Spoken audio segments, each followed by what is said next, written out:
ipakilala ang mga karakter nyo at kung paano kayo related sa ating mga bida. So, pwede tayong magsimula dito? Ako si Mikoy at gagampanan ko dito ang role ni Tasho na walang apelido. Parang si Glock 9, wala siyang apelido. Ayun, kaibigan kamata nila Eduardo, Adelina. Dito makikita siguro sa kanya, makikita yung isa sa mga kung paano, isa sa mga regular ng mga Pilipino noon na kung paano nagbago yung buhay bigla nung nagsimula yung war ng isang ganun. Hello po, magandang hapon po. Ako po si Ashley. Ang role ko po dito ay si Sister Manuela. Isa po akong madre na maraming pagdadaanan. So siguro si Sister Manuela dito matetest yung faith niya kay God. Kung kakapit po siya sa Diyos o susuko ba siya. Parang malalim eh, oo. Ayoko nang magkwento pa. Pero actually masaklap yung pinagdaanan niya sa buhay. Pero makikita rin ang mga babae talagang matatapang. Hello po, ako po si J.R. Cilia at yung karakter ko po dito ay si Nando. Kasama po ako ni ng mga main cast na kalaro ng kanilang kabataan, and naging isa akong constabulary na isa sa mga nagpahirap sa mga Hapon during World War II.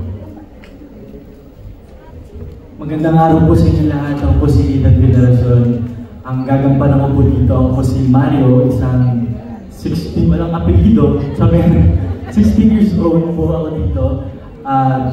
Isa po akong ROTC student na makakasama ko po yung character ni Kuya Miguel at ni Kuya Alden sa kulungan hanggang sa magjo-join kami ng guerrilla. Ayun, hanggang doon.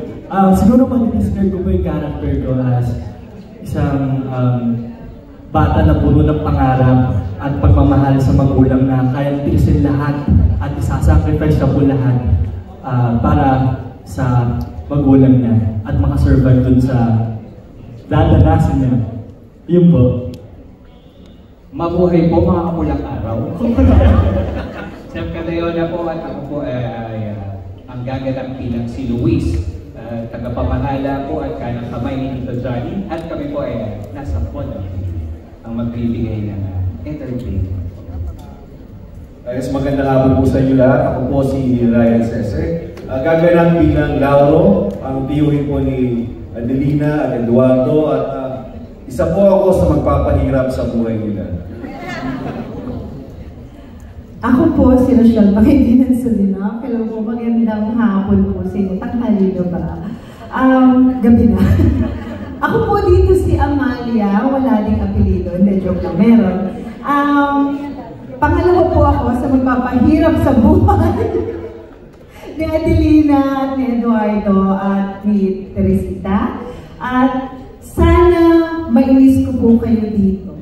Sana mainis ko kayo. Ayun po, yun na muna. Wala munang clue. Magandang hapon po sa inyong lahat. Netflix, ang pulang araw, of course, GMA. Ako po si Angeline De Leon at gagampanan ko po ang role ni Carmela Borromeo, isang edukada alta sa sosyedad. Wow, gusto ko yun. Alta, oo. But may apelido.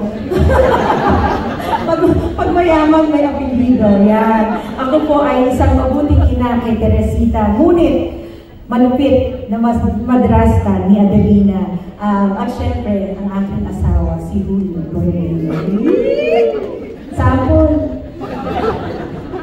Episode po, gagampanan kong karakter ay si Julio Borromeo. Ako po ang may apelido ng mga tatlo sa kanila. Sa akin po nanggaling apelido nila.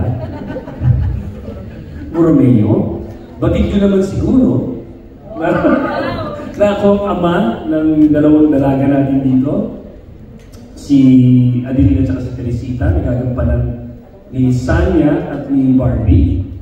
At ako po ay isang may-ari ng Botatin na pre-war. pre-war.